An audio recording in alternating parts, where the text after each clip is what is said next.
yourself. Well, I'm Paul Vilker. I'm the mayor of Richardson, Texas. Have been since 2015.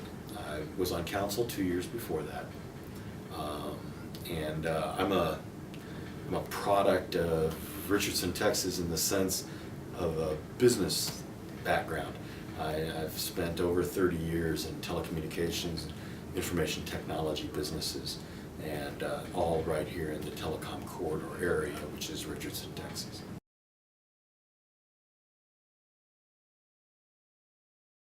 When a charter amendment was passed in Richardson to allow the direct election of mayor, 2 city council members at that time in 2013 ran for that job.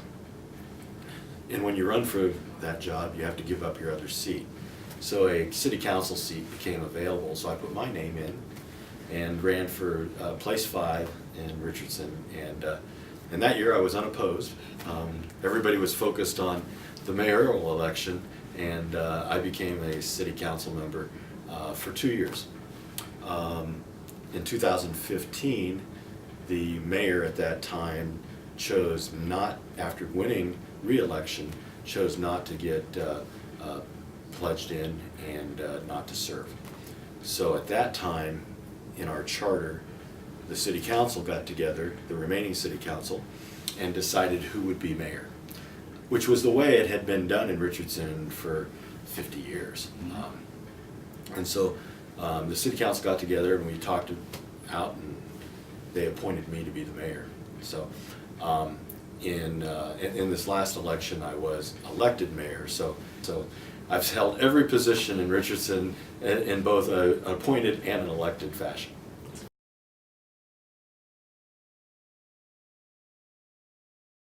And from a personal perspective, I have my own social media.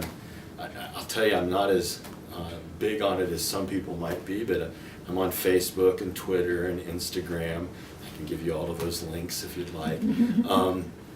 LinkedIn, I've been a member of LinkedIn since it just about got founded.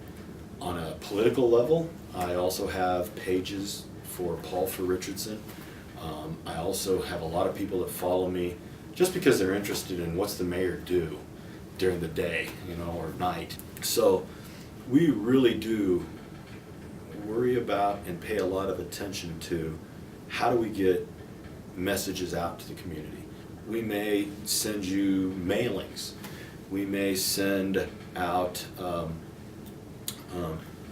in publication forms. We still, believe it or not, we still communicate things through the newspaper, but then we have more digital presence, and we're exploiting all those as possible, because it's really important that, especially when we have such a diverse community, and that diversity is by age, by culture, it's by social and economic demographic differences. So it's really important that we have different vehicles to communicate depending on who you are and how you might pick that information up. And so we try to exploit every angle and every vehicle for communications possible.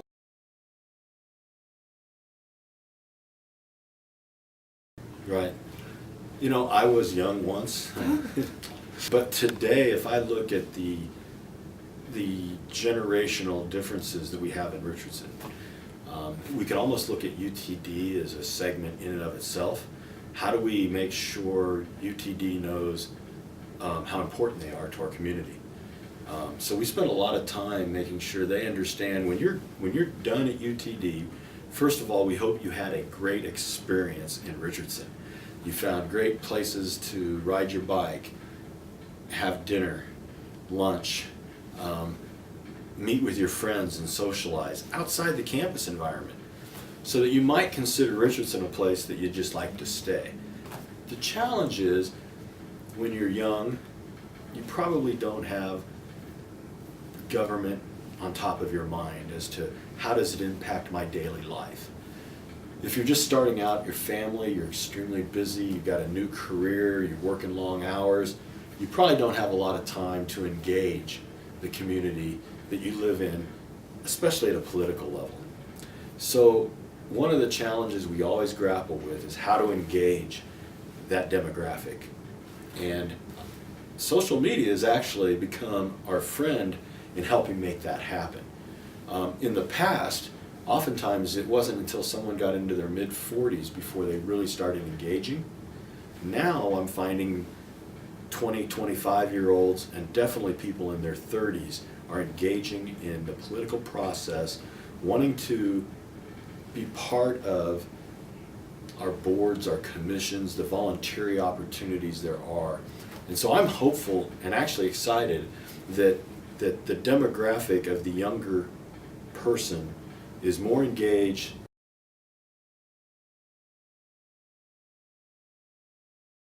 Well, at a government level, I always think the very first thing you ought to do is vote.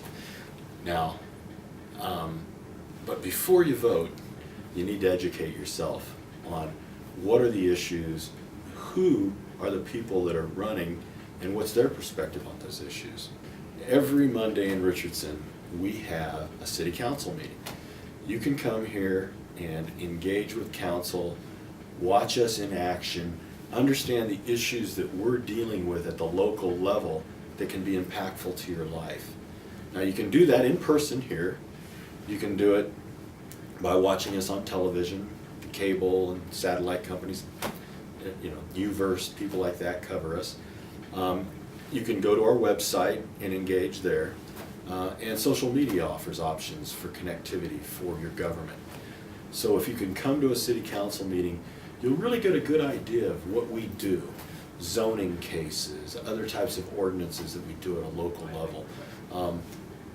And once you understand that, then go spend some time talking to your state legislators or your county representatives or your federal representatives to see what their job is. And then you'll have a better understanding of that political continuum that is here in the United States and those roles and responsibilities we all take very, very seriously.